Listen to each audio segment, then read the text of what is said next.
look, I grew up in the 90s. I watched Jordan. It like inspired me, even though I was a Pistons fan. But I think LeBron did something twice that Michael Jordan could not even do once, I promise you. He won 2 NBA titles with Shane Battier as his power forward.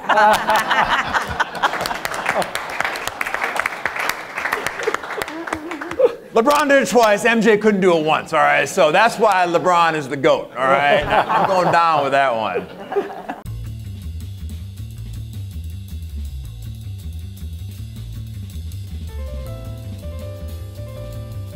Good morning, everyone. Hello, welcome to Miami Herbert. I'm Ann Olazabal, Interim Dean here at the Business School. We are very fortunate and delighted to be hosting this month's installment of The Future of Leadership, our partnership with McKinsey's Miami office. Today we have, as you know, a great speaker. We also have Tom Bartman, who is an alum and who is a partner here at McKinsey's Miami office. He's going to do an introduction of our speaker, and then I'll come back in and we'll do some questions. Please hold your questions till the end. We'll do a robust question and answer session when we're done asking just a few questions of Shane. Great. Thank you, Ann, and welcome everybody. Good morning. You know, as the business community in Miami has grown, McKinsey has found so many opportunities to highlight fantastic local leaders. And you know, we view this as an opportunity to continue building the leadership talent of South Florida, and we're honored and delighted to partner with the Miami Herbert Business School, my alma mater, so I'm happy to come back here. I was in your seat at one point, so thank you. And I would say even more, we're blessed to have Shane joining us this morning to share about his experience. And so Shane shared a lot of the things that he was doing. I'm sure not even everything you were doing these days this morning as we were catching up over breakfast. And so bear with me. I have to have my iPad because his resume is distinguished and long. But I think we'll start with your foundation, right? And so the Battier Take Charge Foundation, where you're investing in developing our next generation of leaders and helping youth to take charge of their lives and their potential. Shane, beyond that, is also an All-American, a champion at multiple levels of competition, a scholar athlete, and a 2-time NBA champion, as well as a legend for any fans of Duke basketball that are here. Beyond that, he is also a very high-performing business executive, renowned within the basketball world for the use of data in informing player personnel and player development. To help them reach their full potential. And he was, in that role, Vice President of Analytics and Basketball Development for the Miami Heat. And he's also used that to extend into being on the board, where he serves on Yext and a number of other companies he shared, as well as working with the Center for Ethics and Leadership at Duke University's Fuqua School, as well as the Positive Coaching Alliance. So without further ado, folks, please join me in welcoming Shane and thanking him for his time. So as Tom said, and I'm sure our audience knows, you are a decorated NBA player, among other many great things that you've been up to in your still young career. Our audience will probably be familiar with Michael Lewis's book, Moneyball. It's a few years back, but it's sort of a great story about statistics and analytics as it relates to players. But I don't want to ask about that. What I want to ask about is something that Lewis said about you. And I'm going to look at my notes because it's a quote. In his book Moneyball, he wrote, in the New York Times, he was quoted as having said, "Every team you've ever played on acquired some magical ability to win." What do you attribute this to? Is it leadership? What is it? Well, first of all, good morning, everybody. It's a huge honor for me to speak. This is the closest speech. It's a home game for me. I live 2 minutes that way, so thank you for being so close. Dean Olazabal, the answer to your question is I learned everything I had to learn about winning in kindergarten. True story. I grew up outside Detroit, Michigan, and I was blessed, to be 3 things: mixed, tall, and poor. Blessed, I was the only mixed kid in the Birmingham area. The only minority. Eddie Toma was my Hispanic friend, and I was the black kid. I was the only kid in town who had a black father and a white mother. I had no role models. There was no one I could talk to about being mixed growing up in a very Caucasian world, right? I was a foot taller than everybody else. I was that kid who had to carry a birth certificate to every Little League game because all the parents said, he's not 10, right? And we were not wealthy by any means. I mean, we had leaks in the roof. I still remember what a government cheese sandwich tastes like, going to the food bank, all right? That was my childhood, okay? So everywhere I looked, I was different. But there was one place that I fit in, and that was at recess, as crazy as that sounds. And I realized that when I was in kindergarten, first grade, that at recess, when I helped my friends win kickball, win baseball, win sandlot football, win whatever competition that we're playing, guess what? I'm no longer the mixed tall and poor kid. I'm like everybody else, right? So I became just obsessed with how do we win? Now, some of that had to do with my performance, but ultimately it wasn't about my performance. It was about our performance. And I'm proud to say that was the hallmark of my entire NBA career. I was known more for being part of winning basketball teams, and I won a lot. We won a lot, more than my individual stats. And that's why I was a compelling figure for Michael Lewis. Most basketball fans, when you ask, how's Shane Battier? He's kind of slow, kind of unathletic. He's like really good looking, but like, he's not a superstar by any means. But every team I ever won on won, and they won big. And so I'm passionate now talking to people about being an integral part of a team. You want to create value for yourself. You want to be remembered as someone special. Be a part of a winning team and be on the floor when you do it. Awesome. I have goosebumps. That was amazing, Shane. Thank you. I mean, I'm trying to think about how in business we can adopt similar principles. And I guess one of the interesting things I have reflecting on the opening you gave, Ann, and the transition that you made from being a player to a member of the leadership team to now being a business executive is the nature of how supporting teams changes through that. So as a player on the court, you can be the star and you can throw the team on your shoulder on the sandlot to win. In business, in a lot of ways, it needs to be more collaborative. How have you thought about making that transition in your own operating model and in your career? Yeah. Well, I was so lucky to play for some of the greatest coaches of all time. Guy up the road, Mike Krzyzewski, the all-time winningest college basketball coach, taught me a lot. I wouldn't be here without him. Was an amazing mentor. But one of the things he said that always stuck with me, he said, look, people get caught up in roles and who's a superstar, who's a role player. Guess what? We are all role players. Every last one of us. Now, for some of us, our role is to go out and score 20 points and take the big shots, but we can't be our best unless everyone plays their role to the best of their ability, right? And that's what I was super proud of. And so like my mentality was not about, I need to be the best small forward or best power forward, in the conference or in the league. My only goal was I need to be the best small forward, best power forward for what my team requires.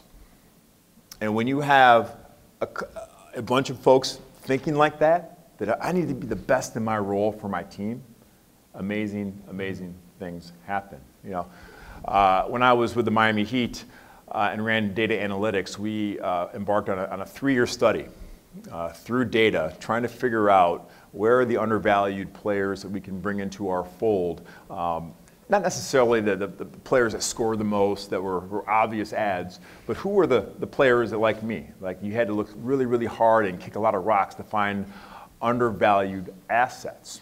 And it was a very ambitious study, purely through data analytics. But what came out of that was a super, super, super interesting framework, a model on what makes teams successful. To understand who you need to add, you need to understand what makes teams successful. Sure. And we found that the two most important aspects of any team situation, now it could be your corporate setting, it could be your family, okay? This is relationship advice, all right, for your kids, is the relationship between trust and what we call mission focus. And the interplay of those two will determine your trajectory as a team, right? Now, if you have a team with a low trust, low mission focus, we call that a disastrous team, all right? You would not be here if you're part of a disastrous team, all right? That's a team that lacks resilience, that lacks focus, that crumbles at the first sight of any adversity and is marred by infighting and finger pointing, all right? No bueno, okay? If you're part of that team, all right, and I've been part of disastrous teams, all right? Scary. But the other points in the matrix are super interesting as well. When you talk about a team that's marked by high trust and low mission focus, we call that a lagging team. And on paper, this is a very dangerous team to be a part of. You know why? Because everyone gets along. All right, we all trust each other. We all like each other. We all go to happy hour together. You know, there's no drama. But there's not a focus on optimizing our team. So what happens? And this actually comes from, we borrow this from industrial research, from the old assembly line plants. You know, Joe was an amazing guy on the line, a riveter, okay? A hoot at happy hour, clean up on the softball team. His kids were yes ma'am, no sir kind of folks, but Joe was a subpar riveter. So what do you think everyone did on the same line? They slowed their production down to protect Joe, because they didn't want Joe to get in trouble. They didn't want Joe to get fired, because we love Joe, right? And so when a manager is looking at the assembly line saying, why is this line, this shift so unproductive? It's because of one person, the weakest link, right? Despite everyone getting along and having a great time together. Other end of the spectrum is what we call a brittle team. Now that's marked by high mission focus, low trust. Again, on paper, this is awesome. I have a bunch of folks from Herbert, all right, HBS, Princeton, Duke, Stanford. I got a bunch of absolute ballers, killers. You know, I'm taking the mountain, all right? Let me at them. Let me at them, coach, right? The problem is that trust actually is an amazing buffer for cortisol and stress. And this is a physiological reaction. When you're around people that you trust, you're able to handle stress and adversity. Well, there's one constant that I promise everyone is going to go through in their business and personal careers. All right, stormy waters are ahead. We don't know when. They're going to hit us. Adversity is going to hit us. Turmoil, crisis. We have to deal with that. Brittle teams, if they don't have that trust, crumble like a cookie. Right? So on paper, again, awesome.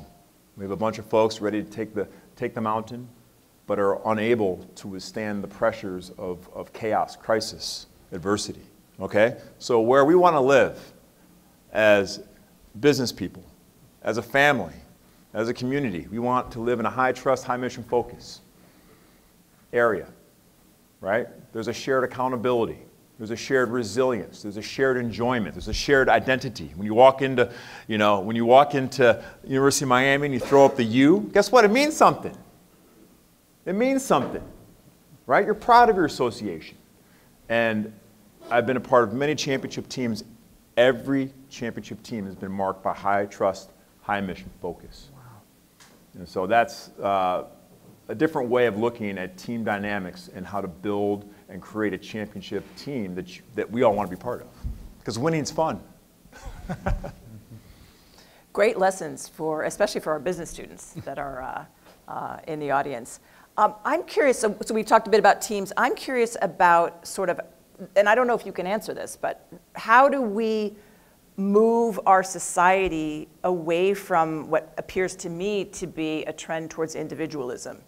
Right? So I guess in America, just generally, we're sort of known as the rugged individualists. And I see that today, not just in this building, but in society generally. It's about my performance. It's about my profits. It's about my.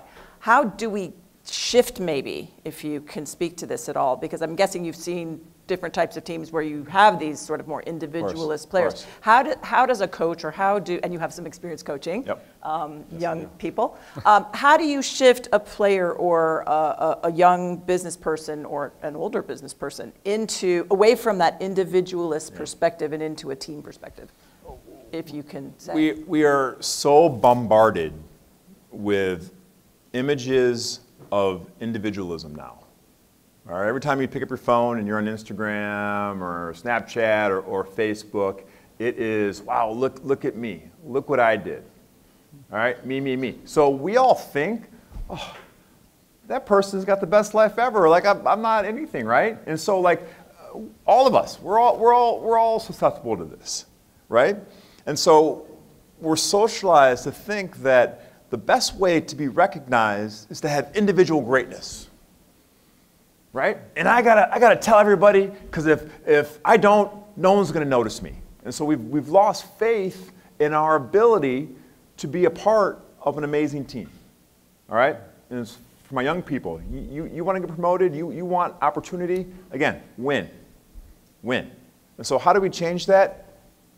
We have to develop better leadership that talks about these sort of things, recognizes this dynamic, and teaches people that, look, if you win, you will get credit. And it's not the other way around of you have to promote yourself to raise yourself up, right? And I've played for an embarrassment of Hall of Fame coaches. And people always ask me, like, what do the great leaders do that you've played for? Whether it's Coach K or Eric Spoelstra or Rick Allen or Shuby Brown, like Hall of Fame, Coach Keener, my dad, Big Ed Battier, right? Great leaders do three things, and this goes into building an amazing championship level team. One, great leaders obsess about their people. That's all they think about. That's your job as a leader, sorry. To think about your people constantly. Who are they? How do they get motivated? Am I giving them everything they need to be their best? So when I called Coach K after I got done playing basketball, and I won a lot of games, I won 131 games with him in 4 years, all right? And I was All-American, my jersey was retired, so we had a very close relationship. But every single time I called him, when I'm in the NBA, all he could talk about was, wow, the backup point guard had a great week in practice, right? Our starting center, oh, he's feeling a little under the weather this week. I'm like, Coach, I don't care. Like, how are you doing? But like his focus was always on his staff, his support staff, the managers, the players, right? And his singular focus on what my team needs every single day, 24/7, was what made him special. You know why? Because that's hard. It's exhausting. Great leaders will sacrifice their energy and their time to think about their people. Great leaders, all right, it's your job to remind people why they're there every single day. That's your job, okay? We had a lot of hokey, sayings on the wall, but every single time we walked into the Duke locker room, we knew what the expectations were of Duke basketball. Every single day. There wasn't a day we said, I wonder what we're about today, all right? Coach K and the great leaders I played for reminded us every single day what our mission was, what our purpose was, and what our expectation for that single day was, right? Ineffective leaders, guess what? They start to assume that their people know why they're there. And look, there's a lot of distractions, all right? There's fatigue, all right? We lose our way very, very quickly. The great leaders remind their people every day. This is our purpose. This is why we're here. And great leaders communicate. They never stop communicating. Otherwise, how do people understand what they're supposed to do? Right? And so it's talking to people. It's listening to people, giving feedback, taking feedback. Right? And it's exhausting. And so ineffective leaders shortcut those three things. The best leaders, and you go in the library and read, for the rest of your time, living about leaders who do that, make that commitment, make that sacrifice of energy, time, because it pays off in spades. And that, I believe, is how you fight sort of the individualistic culture that we're bombarded by every single day. I like it. That's fantastic advice. And on the topic of leadership, your foundation is all about developing the next generation of leaders. And I think we'd like to believe we've got a lot of next generation leaders in this room as well. One of the philosophies that you've shared about your foundation is the way that leaders influence the world around them, right? And it starts with themselves, and then it expands to their first-degree connections, but ultimately it connects to their communities. And I think, both the Herbert Business School and McKinsey, part of this program is about improving our communities here and believing that even just these events are reshaping the fabric of business and leadership in South Florida. What advice would you give to aspiring leaders beyond focus on others, beyond be people-driven, about how to think through creating impact beyond themselves and their immediate sphere into their communities around them? Start where you are. Start where you are. That is the biggest barrier to helping others. Right? Now, whether you're just starting on your journey or thinking about your journey, whether you're midway through your journey, or if you're on the tail end of your journey, right? At one point, I'm sure all of us in this room said, yeah, I want to help people, or I want to help the climate. I want to help address food insecurity, right? We've all had that thought. Most of us say, well, I need to be more established in my career. I need to get ahead of my job. I need to save a little money. I need to. And most people put that on the back burner. And guess what? Most people never revisit it. Because there's always something next. There's always another mountain to climb. Right? Start where you are. In anything.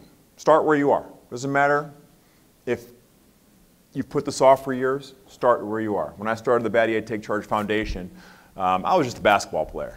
But I knew that I wanted to help kids who were like me. I had the talent, I had the drive, I had the motivation. I didn't have the network. My parents were not highly educated people. But they blessed me with energy. They blessed me with discipline. So I said, you know what? I'm going to help one kid. And now that one student, Lauren Tarr, is now a doctorate candidate in SUNY New York. He's going to change the world. Wow. Right? Just because you say, you know what? I don't know what we're doing. We're going to figure out how to give this amazing talent an opportunity to go to college. And now she's going to change the world, hopefully save our planet. Right? And from there, it's amazing when you get a little confidence. Okay, I can do this. I can do this. How much you can grow. So over the last 10 years, we've given away over $3 million in scholarships and college programming, and it's my simple goal to reach 1 million people through the success of our young people. And it all started because I started where I was. So my advice to everybody is, forget your excuses in the past, start where you are. You'll be amazed at what you can accomplish. Amazing advice. Wow. Well, I think we could continue talking with you all day, but there are a lot of folks here in the audience that I suspect would also like to ask you questions. And so why don't we open it up? And we're blessed to have my colleague, Whit Alexander, join us as well. Whit, I know you shared with us earlier how you've been dying to ask Shane questions. So would you like to open our Q&A? I'm curious. My question was, through all these places, you've been around amazing, famous leaders, and you've also been a very strong role player in each of those situations. Leadership isn't always the person with the leader title, though. Many times you didn't have those titles. I wonder if you could talk a little bit about that. What does leadership mean when you're not necessarily the CEO or the president or the boss? Yeah. And most of us do not have the dais. Most of us do not have the microphone, right? Most of us, when they go into a meeting, don't hold the PowerPoint presentation pointer, right? So how do you affect a group? How do you affect a group? And look, I was a pretty good player. I was not always the most talented player. And so my dad, Big Ed Battier, maybe the greatest coach I ever played for. And the mentality that he taught me when I was in first, second grade in Little League was the same mentality I took with me to Game 7 of the NBA Finals in 2013. And what he told our teams, it was never about technique. It was about control what you could control to the best of your ability. All right? You control how you show up to practice every day.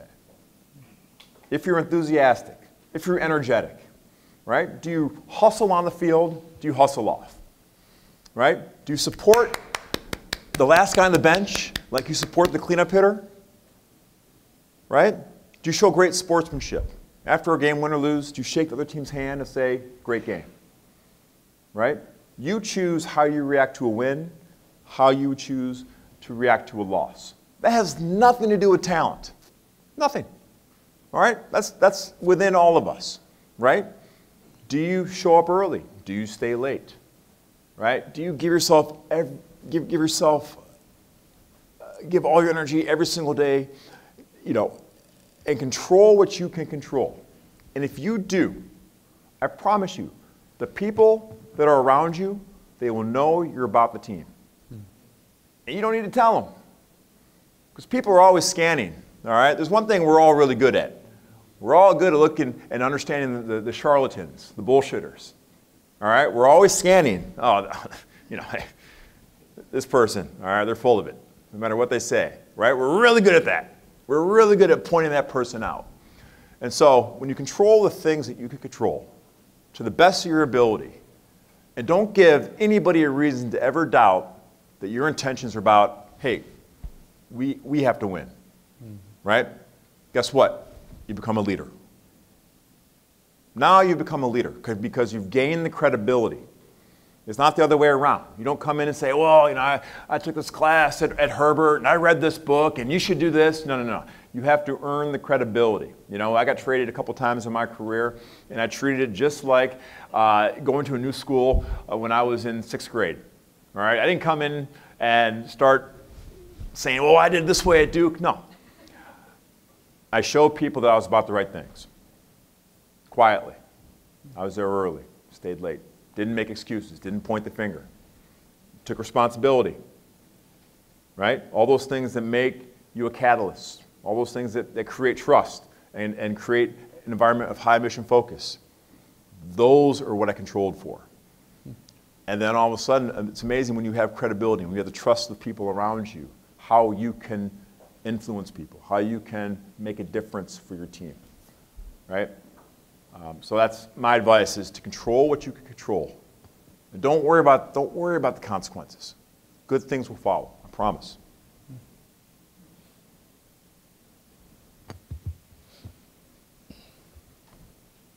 Hi, how are you? That's great to have you here. I have a question, because we talk about leadership, we talk about being successful. You're a very good example of both things. And sometimes there are a lot of people that think that, well, to do that, to be that, to become that, you have to leave many other things to the side, right? And actually, I've been lucky because I have actually witnessed you, right, with Zeke and my daughter being at the same school, and you were in the middle of the season, and you were there at school with your camera filming your kids, right? And you were there many times, not just once, many times throughout the year, being present for your children. So what advice would you have, for everyone to basically say, hey, you can be successful, you can be a great leader, but you can also take care of other very important things? Yeah. Well, thank you for that comment and that feedback. I was so blessed to have grown up in the household that I did. And again, we had very little material wealth, very little. But there were two things that were present in my house. It was love, and there was always books. And my dad worked, I was talking to Tom on a flight to Brazil one time about my dad, who used to run a small logistics company out of Detroit. And it was not a glamorous job. He spent his day around steel coils and angry truckers. And I'm sure it wasn't a job that fulfilled him, but he never missed a practice, never missed a game. And so, again, it's the lessons that we learn from our parents when they're not trying to teach us are the ones that matter. Right? A great quote I heard someone tell me one time. And so the lesson I learned from my dad and my mom was show up. Show up. which is hard. You know, our phone's buzzing, and we have responsibilities and a lot of things going on. But one thing, it goes back to controlling what you control. You can show up and be present, right? And as a young person, again, it's not what my dad told me. He wasn't a very educated man, so he wasn't telling me, hey, you know, read Voltaire and read this, and here are some quotes. He was, be a good teammate, try your best, right? Love your friends, and be present. And I took that from him. And so, you know, advice for all the parents and future parents. All right, people always ask me, like, what's the best thing I can do for my young athlete? Okay, you know what the best thing to tell your son or your daughter after a game is? Anybody? Great job. Great job. Okay. Anybody else? Proud of you? The answer is nothing. Uh-oh. Shut it. Shut it. If they want to talk about the game, they will. And if they bring it up, now you have permission to give all your, you know, your Messi-like advice, I'm sure, as you have about you should have been in the box or whatever, right? So in youth sports, and just in general, right?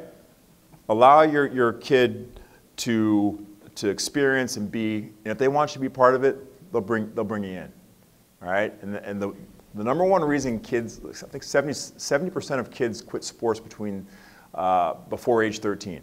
Number one reason why? The ride home. Right? And that's good advice from adolescents all the way up to young professionals. The ride home. Right? So always be mindful.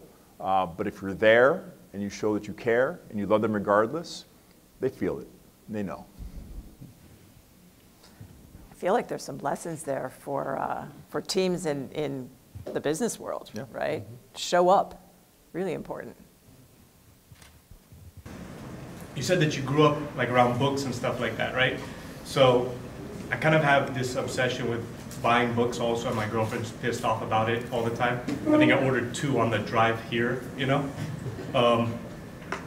Can you give us a book, maybe hopefully not like one of these bestsellers that impacted you, you know? So for me, like Tuesdays with Morrie, for example, it's a known book, but like a lot of people maybe, and it's an older book, but like it really had an impact on me. So even if it was like in middle school that you read, nonfiction or fiction, I'm just curious about that. You know, a book that, and I'm a voracious learner. I love to learn from there's not a person that I meet that I don't think, hey, what can I learn from this person? All right, and so that was my big advantage. That I was never arrogant enough to think I knew anything. And so I'm always voracious about maybe there's something out there that will change my life that I just haven't been exposed to, haven't learned, right? And so that was my obsession with books, and used to read encyclopedias as a kid, which is super nerdy, but I loved it. You know, the book that I always go back to, and it was actually written by a teammate of mine, father, was How Will You Measure Your Life? By Clay Christensen, who's the father of disruptive innovation and the innovator's dilemma. So a brilliant man, not only in the world of business, but you know, using a lot of business theory to optimize for your life. And so look, we can have all the business success, all the professional success in the world, but if you don't share it with your family, if you don't share it with your friends, if you don't bring people up behind you and help people like you were helped, then that success is hollow. And so that book, that's the overall arching theme that I think about a lot as I make decisions about my life and my parenting decisions and my friend decisions and my philanthropic decision. This super, super impactful book in my life.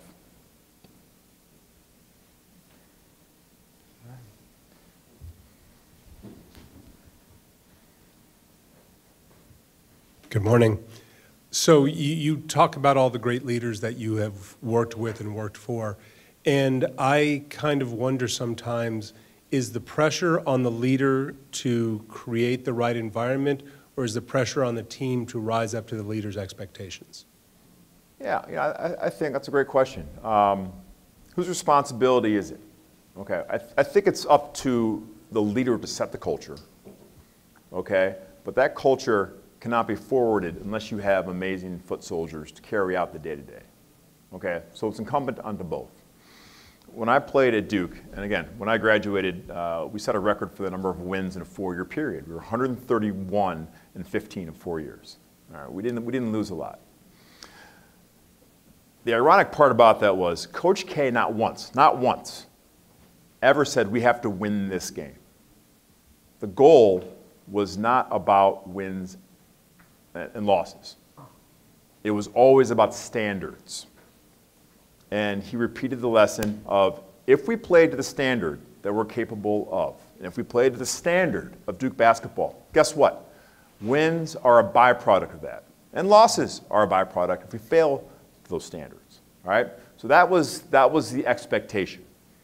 Right?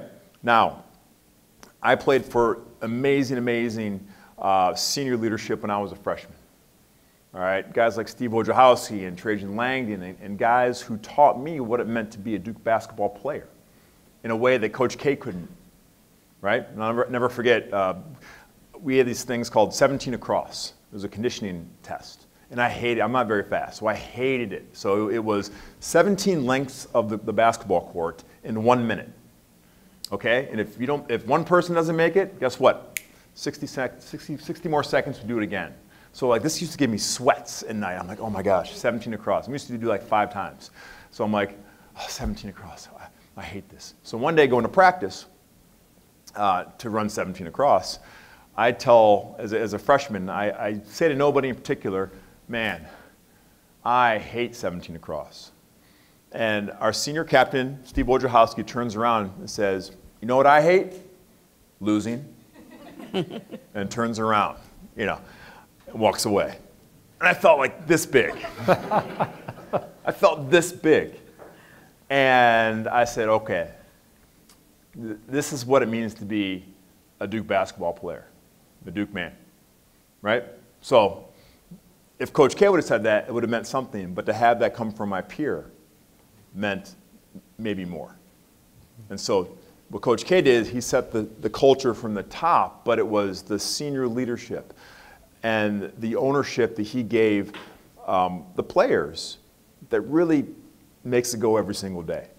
And there was an internal peer pressure to play to that standard that was set up here every single day. And so when you have both of them, man, great things happen, all right? But you need both. You need both. While the mic's traveling, I know you talked a bit earlier about some of the great insights that came from your work in analytics with the Heat. I'd like you to talk a little bit more about that because we've got some analytics students and faculty in the room. Well, I have a very interesting history. I was the first Moneyball player in the NBA. Okay, so back in 2006, analytics were huge in baseball. You know, everyone's seen Moneyball and Billy Beane and Theo Epstein, and so Major League Baseball teams had robust analytics departments and data engineers. Well, no one was doing it in basketball, all right? Everyone's like, nerds can't win basketball games. Like, you know, the same thing they're saying now. Like, you can't win basketball games on a spreadsheet. Yeah. And so it took a lot of courage for the owner of the Houston Rockets, a guy named Les Alexander, a former bond trader, was like, you know what? I think there's surplus here. So he invested in the Rockets were the first team to hire data scientists, build a data infrastructure, and to say, you know what? We're going to have analytics as an organizational philosophy. And so in one of their very first models, who popped as an amazing value as a player who is very, very cheap, but produces at outsized rate. Cheap labor, all right? Cheap, good labor. That's who I was. And so they traded for me in 2006. And at the time, they got traded for this first-round pick, a guy named Rudy Gay, who just looked the part, you know, like long, athletic, like strong, like scored a lot of points. And like, if I would have been there that night, they would have like thrown tomatoes at me, like, Battier, no, we're giving up this guy for Battier. But what Daryl Morey and Sam Hinkie knew is like, again, every team I was a part of won. When I was on the floor, every team I played on played at a championship level versus when I was off the floor. So when I got to Houston, I didn't know analytics, but I was intrigued about the different way to think about the game of basketball. And so I got to learn literally from like, Yoda and Obi-Wan Kenobi, the way to think about data as it pertained to basketball. And the way they taught me was actually like playing blackjack, right? So when you sit down at a blackjack table, there's a book that tells you the optimal way of playing blackjack, right? So if you're dealt pocket aces, what do? You always split. Why? Does that guarantee success? No. But if you do that over the course of your time, in the shoe or sitting down at the table, over the course of hours, you gain positive EV by splitting those aces every single time. Do you ever say, oh, I'm going to go YOLO, keep them together? No. You split them every single time, right? Trying to gain those little nuggets of EV wherever you can. Well, basketball is the same way. And so they taught me to look at every player that I guarded as a blackjack hand, okay? And so when I'm guarding Kobe Bryant, who's the greatest competitor that I've played against, I knew with the advanced use of the analytics in this new world, they can model out when you not only factor in makes and misses, which was the traditional way to look at how good a basketball player was, when you factor in turnovers and passes to teammates and their shots off that pass, the ability to draw fouls, those free throws off that play, okay? When he did right and baked in all those different outcomes, it was a 63% shot. But when he went left, and you factor in makes, misses, turnovers, free throws drawn, passes, turnovers, all those things, it was only a 42% shot. So you don't need to be a math major out of MIT to know if I'm guarding Kobe Bryant, I want him to do the 42% thing and not the 63% thing. Capiche? That makes sense? That's MBA analytics. And just like playing blackjack, do I want Kobe Bryant to go, left 80% of the time and, allow him to go to his right 20% of the time? No! I want him to go to his left every single time. Why? Because that creates points of value for me. Little nuggets of expected value. And guess what? Those all add up. As innocuous as it is, a left-hand drive was worth in that situation, it was worth 0.2 points per play. All right? So, and I learned better than anybody in the entire game all the different trade-offs from every spot on the floor from every player. That was my skill. All right? I was not fast, but I could process information. And so my scouting reports were about 20 pages thick before a game. And I memorized every situation and can think about, okay, what's my best outcome here? Do I hit? Do I stay? Do I split? And after a while, it became pretty second nature. And over the course of my career, again, all those pieces of positive expectation add up. And I was able to have amazing success, but most people are like, how is this guy having success? It was splitting the aces every single time. And so I started to look at basketball as a math problem, not a sport. And I began to think about, not only basketball, but my life is probabilistic. What gives me the best chance of success over the long run? And in this results-oriented world, it's very, very difficult because we all look to the result and we all jump to conclusions based on the results. And I became so obsessed with the process that if Kobe Bryant scored 50 points going to his left hand, 9 out of 10 times, I was able to live with the results because the process was pure. The result you can't control. And so in life, focus on giving yourself the best chance to win. Split the aces when you can, every time, right? And you'll be shocked at over the long run, over a large data sample, how much success you have. And it might be a surprise to everybody else, won't be a surprise to you. Tells our students how important that stats class is. That's right. You think it's hugely, yeah. Hugely. I mean, it's an amazing skill. I mean, I would make that mandatory. Who knew, it is required. Who knew there were life lessons in there though, right? Right? Tom, do you have anything else? Because I have a last question I want to pose if our audience, does anyone else? I'm sorry to give you my back. One back there. Let's take that one, and then we'll come back to Tom. First off, thank you so much for coming. When you're like in these under pressure situations, which you've had many times in your career, do you use that same data-driven approach when you're in those situations? Because they only happen a certain amount of times. And I know from like in my case, and I'm sure I speak for everybody else in the room, we don't want to screw up.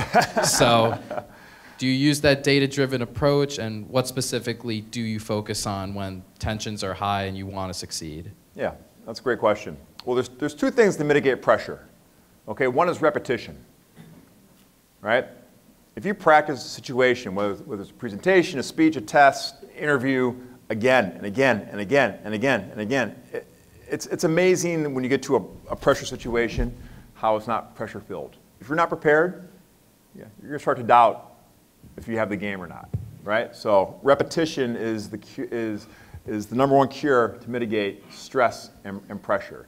And B, again, it's always process. Right? I had a coach named Jeff Van Gundy who said, don't fail the plan, let the plan fail you. If you go into a game plan, you say, this is what I need to do, A, B, and C. Okay, when you get to C and you start freestyling, now it's a coin flip. Now it's a random outcome.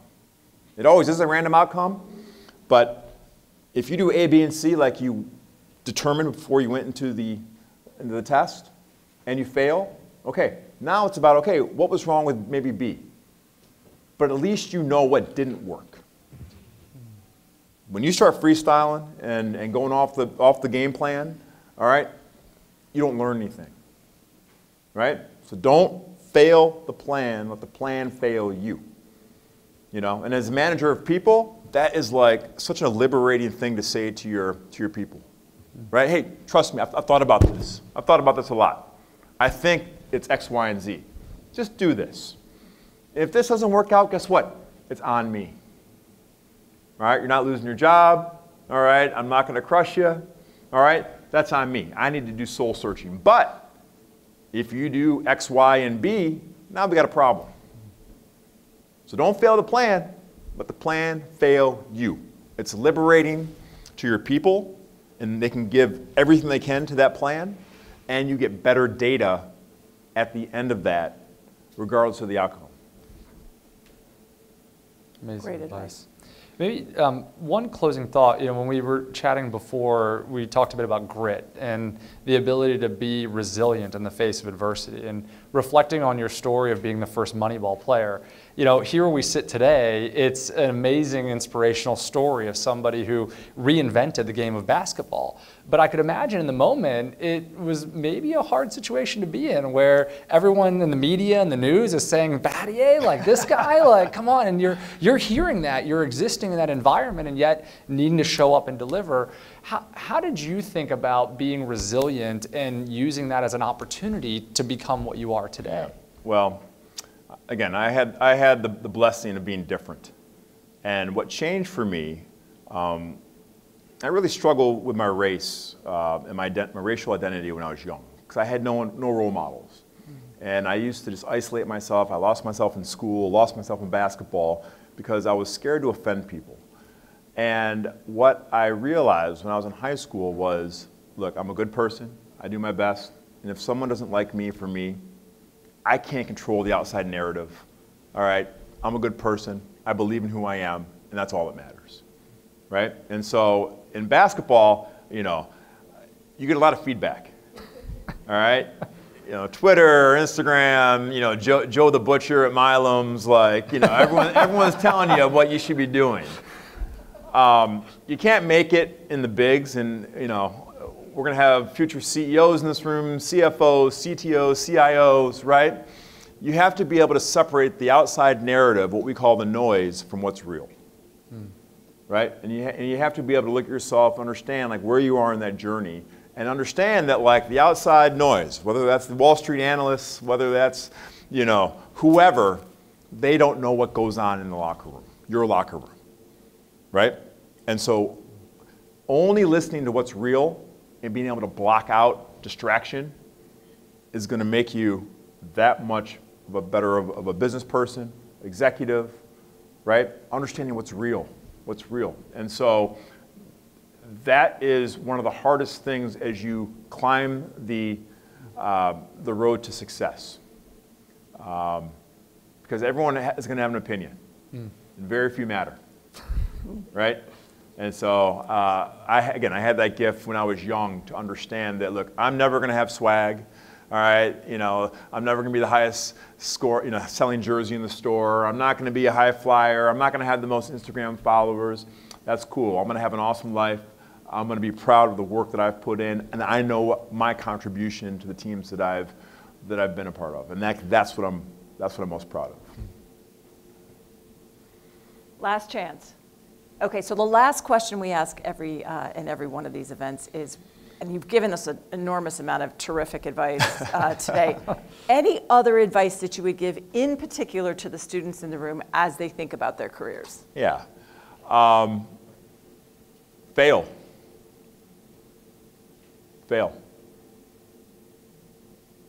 You learn way more failing by looking like a fool, by asking the dumb question, by getting rejected by someone you asked a mentor, right? That's how you learn. The people that are successful in life, all right, the formula is the same. It is fall, get up, fall, get up, fall, get up, fall, get up, fall, get up. All right, when I played at Duke, again, tons of advice from Coach K. He talked about the power of the next play. Okay, and so in basketball, like you have a million different ways a play could unfold and how you could impact a play. You could make a basket, you could grab a rebound, you could commit a foul, you could turn the ball over, right? And it's not so much what happens in the play, but how you react to the play. If you have a great play, and you're on ESPN, top plays, right? And you're sitting there and you're doing all the things to the crowd and posing for the gram and all that stuff. Is that the most important thing? No, no, no. Get back on defense and make that play again. Make that play again. Do it again. Do it again. Do it again. Do it again. And on the other side of the token, if you have amazing failure and everyone's laughing at you and clowning you, do you sit there and lose all confidence and say, oh, I'm no good? No. You get back. You go at it again. You go again. You go again. And in life, not just basketball, and in life, it's the people who have the best next play speed, right? And can get on to the next project, the next challenge, the next test, the next interview, the next job, quicker and with more discipline, focus, enthusiasm, again, all the things you control, quicker than the competition, you will win. You will win, all right? And again, that's not a special talent. That is a habit. That is a habit. Can you move on to the next play? Whether you have a win or a loss, next play, next play, next play. That's what champions do. And that's what people who want to be champions and make excuses don't do. And you can hone that skill in, everything you do in your daily life. That's my advice. Fantastic, fantastic. Thank you so much for being here. Thank you. It's a pleasure, as always.